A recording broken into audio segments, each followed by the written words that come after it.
Elok kan sudah banyak nonton TV ya, baca-baca di berita bahwa sekarang kita ini lagi sedang ada wabah virus corona. Pandemik itu kalau nyebarnya virus itu ke seluruh negara itu namanya pandemik. Ya. Jadi Papa mau ngetes kamu tentang pemahamanmu tentang virus corona atau yang disebut dengan COVID-19. Pertanyaan pertama nih, apa sih COVID-19 itu? COVID-19 adalah penyakit pernafasan akut yang diduga berasal dari kota Wuhan di China. Penyakit ini pertama ditemukan pada tanggal 31 Desember 2019, maka disebut COVID-19. Oke. Jadi COVID-19 itu sebenarnya singkatan dari Corona Virus Disease 19 itu 2019. Oke. Sebenarnya kalau kita ngomong COVID-19, virus ini menularkan lewat apa? Virus ini tertular dengan Menular dengan melalui apa? melalui tetesan Droplet. droplet atau tetesan yang berasal dari ketika orang batuk atau bersin. Ya, jadi kalau orang batuk ya dia ngeluarin kayak muncrat itu tetesan kecil-kecil itu namanya droplet. Bisa juga dari ketika orang bersin. Jadi kalau COVID-19 itu dulu sebenarnya diduga berasal dari kelelawar.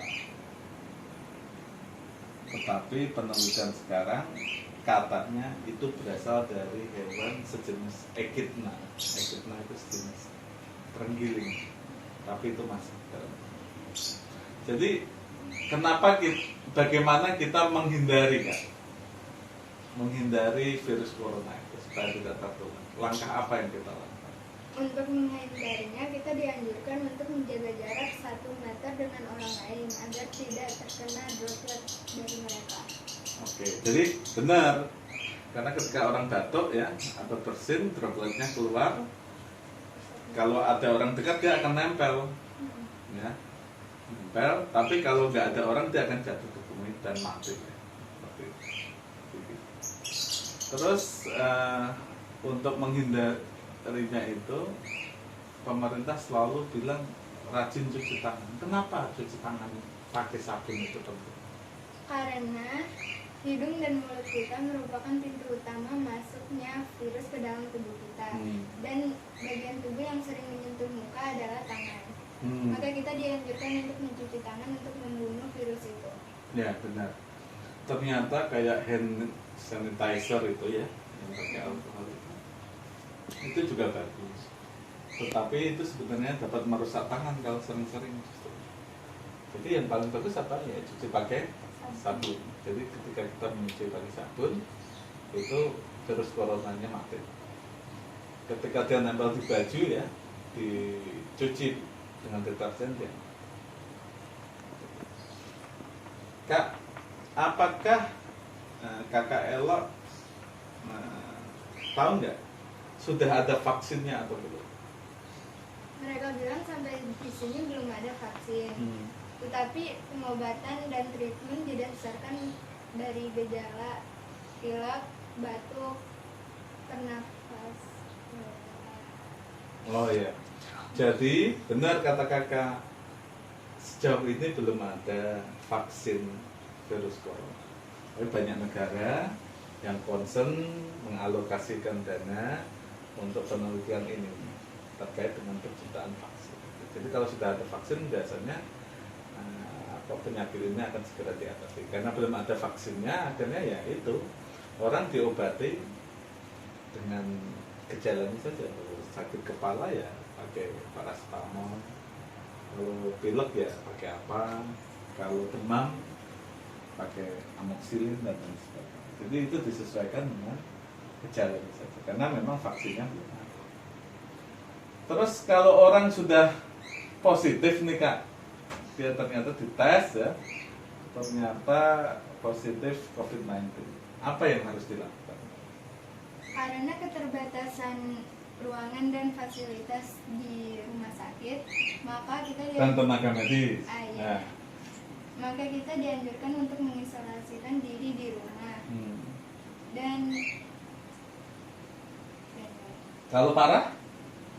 maka kita diisolasikan di rumah sakit sampai sembuh. Ya, betul. Jadi memang penyakit ini itu kan menyerang orang kan. Menarik secara cepat kan penularannya.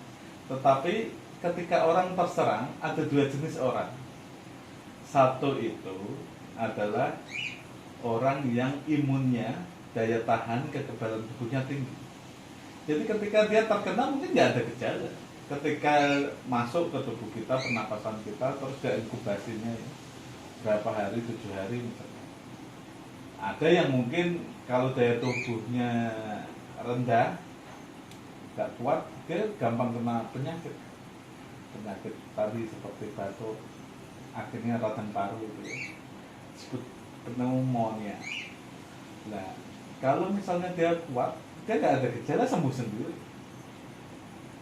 Makanya itu ya, yang paling berbahaya itu yang tingkat kekebalannya rendah, yaitu apa? Anak-anak bayi di bawah 5 tahun dan orang-orang tua di atas 60 tahun, ya 50 ke atas. Karena biasanya kan sudah ada penyakit diabetes, penyakit paru-paru, penyakit apa, jadi itu jadi kompleks. Jadi yang penting itu kesehatan. Nah, sekarang Papa mau tanya lagi, kenapa kita harus pakai masker? Karena masker dapat menyaring partikel-partikel kecil yang akan masuk lewat hidung dan mulut.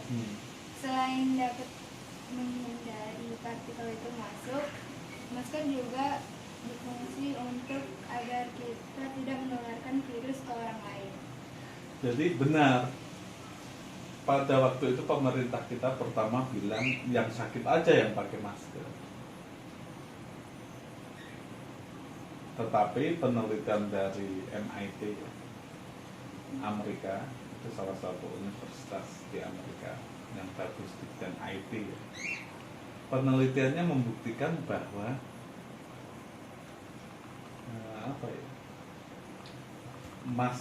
jadi masker itu Kak, itu penting tidak hanya bagi orang yang sakit saja. Memang orang sakit kan dikasih masker supaya batuk bersin nggak nularin, jangan terhambat. Tapi orang yang nggak sakit pun harusnya pakai. Karena penelitian yang sekarang dia membuktikan di rumah sakit itu dropletnya itu nggak langsung jatuh Kak. Ada kasus yang diteliti dia berada di udara itu bisa bertahan 1-2 jam. Lah makanya informasi yang begini ini yang harusnya kita pahami. Ketika orang cenderung menyederhanakan, itu kan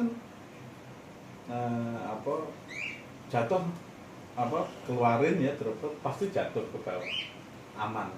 Enggak juga, di ruangan tertutup dengan pakai AC, dengan kipas angin, dropletnya itu bisa mutar-mutar di udara sampai beberapa jam. Nah, makanya masker itu menjadi 1 menit lagi. Jadi kesimpulannya apa Kak? Kesimpulannya adalah COVID-19 adalah sebuah virus yang berasal dari perkawinan di kita. Untuk mencegahnya, ya, terus kita harus menjaga jarak dengan orang lain sekitar 1 meter. Terus? Kita juga harus menggunakan masker jika keluar rumah. Nah, terus? Dan kita juga harus sering mencuci tangan. Pakai sabun. Terus? Jangan lupa menjaga kesehatan tubuh kita dengan makan yang cukup, bergizi, ya, istirahat yang cukup, dan juga apa? Jangan lupa konsumsi vitamin E dan C. Nah, ini contohnya vitamin C.